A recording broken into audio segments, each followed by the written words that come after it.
পাঁচদিনীয়াকৈ অনুষ্ঠিত অসম বিধানসভাৰ শীতকালীন অধিৱেশনৰ আজি অন্ত পৰিল আৰু আমি যদি বিচাৰি চাওঁ এই অধিৱেশনত আটাইতকৈ শক্তিশালী ভূমিকা কোনে গ্ৰহণ কৰিছিল আৰু ডিকে বিভেক্তে কম বিধায়ক অখিল গগৈ কিয় আমি বিভিন্ন সময়ত অখিল গগৈক সমালোচনা কৰিছো বা অখিল গগৈৰ স্থিতি সম্পৰ্কে সন্দেহ ব্যক্ত কৰিছো কিন্তু তাৰ পিছত আমি কম যে এইটো বিধানসভাত অখিল গগৈৰ যেটো মানে প্ৰতিবাদী সত্তা হেতু পুনৰ দেখিছো হয়তো একাংশই কৈছে তেও এনেকে চিঞৰ বাখৰ আস্ফালন হৈ হাল্লা কৰিব নালাগিছিল হয় সেই আচৰণটো বেলেগ বস্তু কিন্তু বিধায়ক অখিল গগৈয়ে বিধানসভাৰ মজিয়াত মুখ্যমন্ত্ৰীৰ সন্মুখত জীবৰ কথা শক্তিশালী ৰূপত মানে উপস্থাপন কৰিছে আনে নোৱাৰে আনৰ এই সাহস নাই কিয় ধৰি লৰু তেলক বিৰাট বন্ধু তথাপিও বন্ধু এগৰাকীক এনেকে বিধানসভাত অন ৰেকৰ্ড কথা কোৱাটো কম কথা নহয় নিজে মন কৰক যেতিয়া অখিল গগৈয়ে মানৱেন্দ্ৰ শৰ্মাৰ বিষয়টো উলিয়াইছিল তেতিয়া মুখ্যমন্ত্ৰীৰ অৱস্থা কি হৈছিল হয়তো প্ৰণৱ বৰৰ কথা আহিছে প্ৰণৱ বৰক যে জ্বলাই মাৰিছিল এনেকে উচতনিমূলকভাৱে তেওঁলোকে সেই কথাটো হয় কিন্তু মানৱেন্দ্ৰ শৰ্মাৰ ঘটনাৰ পৰা আৰম্ভ কৰি থাৰ্ড মেচৰ সেই পিস্তলটো লৈকে বা লুই বাৰ্জাৰ কেলেংকাৰী হাৰদা কেলেংকাৰীকে ধৰি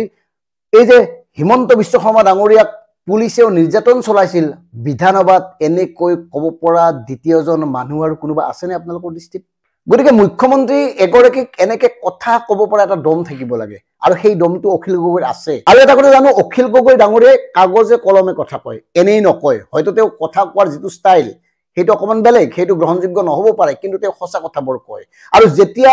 মানে চাহ বাগানৰ মাটি এৰি দিব লাগে বুলি যি বিল উত্থাপন হল বা আলোচনা চলিল সেইখিনি সময়ত কিন্তু অখিল গগৈয়ে কৈছে যে মুখ্যমন্ত্ৰী ডাঙৰীয়া আপোনাৰো তিনিখন চাহ বাগান যে আছে তাৰ কি হ'ব এই যে চাহ বাগান আছে মুখ্যমন্ত্ৰীৰ প্ৰতিষ্ঠা হল গতিকে কোনবোৰ বিষয় ৰাইজে জানিব লাগে কোনবোৰ বিষয়ক এওঁলোকে ফাঁকি দি আহিছে এওঁলোক মানে এই ব্যৱস্থাটো গতিকে সেই বিষয়বোৰ ৰাইজৰ আগত তুলি ধৰিব পৰাটোৱে হৈছে এগৰাকী বিধায়কৰ সামৰ্থ্য বা জৰুৰী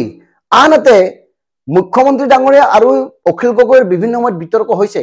কিন্তু এনেকে মুকলিকৈ যে কথা কৈ আছে সেই কথাবোৰটো অস্বীকাৰ কৰিব পৰা বিষয় নহয় সেই কথাবোৰটো আমি উলাই কৰিব নোৱাৰো আৰু সেই কথাবোৰটো নিৰ্মম সত্য যেনে ধৰক ঠিক আছে মানে টাটা কণ্ডাক্টৰ হল ভাল কথা অসমৰ নিবনুৱাই মানে এটা সংস্থাপন পাব খুব ভাল কথা কিন্তু অসমবাসীয়ে জনাৰ অধিকাৰ নাই নে যে ৰাজ্য চৰকাৰে কিমান টকা তাত বিনিয়োগ কৰিছে কেন্দ্ৰীয় চৰকাৰে কিমান টকা বিনিয়োগ কৰিছে আৰু অখিল গগৈ এটা গুৰুত্বপূৰ্ণ কথা কৈছে যে 500 কোটি টকা বিজেপিয়ে চান্দা লোৱা বুলি অভিযোগ উত্থাপন কৰিছে বিধানসভাত বাহিৰত কোৱাটো বেলেগ কথা ফেসবুকত পোষ্ট এটা লিখি কোৱাটো বেলেগ কথা বিধানসভাৰ মজিয়াত এনেকে অন ৰেকৰ্ড 500 কোটি টকা ভাৰতীয় জনতা পাৰ্টিয়ে আপোনাৰ এই টাটা কণ্ডাক্টৰৰ পৰা যে লোৱা বুলি কৈছে কম কথা নহয় এই কথাবোৰ তদন্ত হ'ব লাগে এই কথাবোৰ বিচাৰ হ'ব লাগে মানে কি মানে একদম পানীৰ দৰত মাটিবোৰ দিছে বাকি বিদ্যুৎবোৰ দিছে আৰু চান্দা এওঁলোকে লৈছে এই কথাবোৰ হৈ আছে নেকি এই কথাবোৰতো মানে ৰাইজে জানিব লাগিব কাৰণ ৰাইজে যে কেনে পৰ্যায়ত আছে কোৱাৰ প্ৰয়োজন নাই সাধাৰণ জনতাৰ অৱস্থা কি হৈছে কোৱাৰ প্ৰয়োজন নাই গতিকে এই কথাবোৰ প্ৰাসংগিক আৰু এই কথাবোৰ সুধাৰ দম আছে কেৱল অখিল গগৈৰ বাকিবিলাকৰ নাই বাকিবিলাকে কিয় নুহুধে এনেকুৱা লাগে যেন বিধানসভাখনত আৰু এনেকে মুকলিকৈ শক্তিশালী ৰূপত সাধাৰণ জনতাৰ কথাবোৰ উপস্থাপন কৰা মানুহ নাই কিয় নাই আনহাতে মন কৰক জাতি মাটি ভেটিৰ কথা ঠিকই কৈছে বহিৰাগতক কিমান মাটি দিছে এইখন চৰকাৰে আমি দেখিলো কিন্তু আশ্চৰ্যকৰ কথা এইখন চৰকাৰে ভাৰতীয় জনতা পাৰ্টিৰ মানে দলীয় কাৰ্যালয় স্থাপনৰ বাবেও একাধিক ঠাইত চৰকাৰী মাটি দিছে সেইটোহে গুৰুত্বপূৰ্ণ কথা আৰু সেই কথাটো অখিল গগৈয়ে সুধিছে মানে কি চৰকাৰখনে তেওঁলোকৰ দলটোক দিবলৈ সকলোবোৰ ব্যৱস্থা কৰিছে অথচ সাধাৰণ জনতাক মাটি দিব পৰা নাই অখিল গগৈয়ে বিধানসভাত একদম মুকলিকৈ কৈছে যে 6 লাখ লোক এতিয়াও গৃহহীন বা তেওঁলোকৰ মাটি নাই তেওঁলোকৰ ব্যৱস্থা কেতিয়া এই কথাবোৰটো প্ৰয়োজন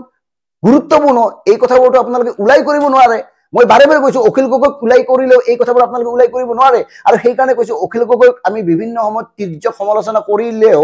এই বিধানসভাত তেওঁৰ যেটো ভূমিকা সেই ভূমিকাক কিন্তু আমি আদৰণি জনাইছো আৰু সেই ভূমিকাৰ প্ৰয়োজন আছে বাকিবিলাকে কিয় মনে মনে থাকে বাকিবিলাকৰ একো ক'বলগীয়া নাইই নে আৰু মন কৰক সিন্ডিকেট বিষয়টোক বাদ দি বাকি গোটেই বিষয়তে অখিল গগৈৰ ভূমিকা অতি শক্তিশালী গতিকে বিধায়ক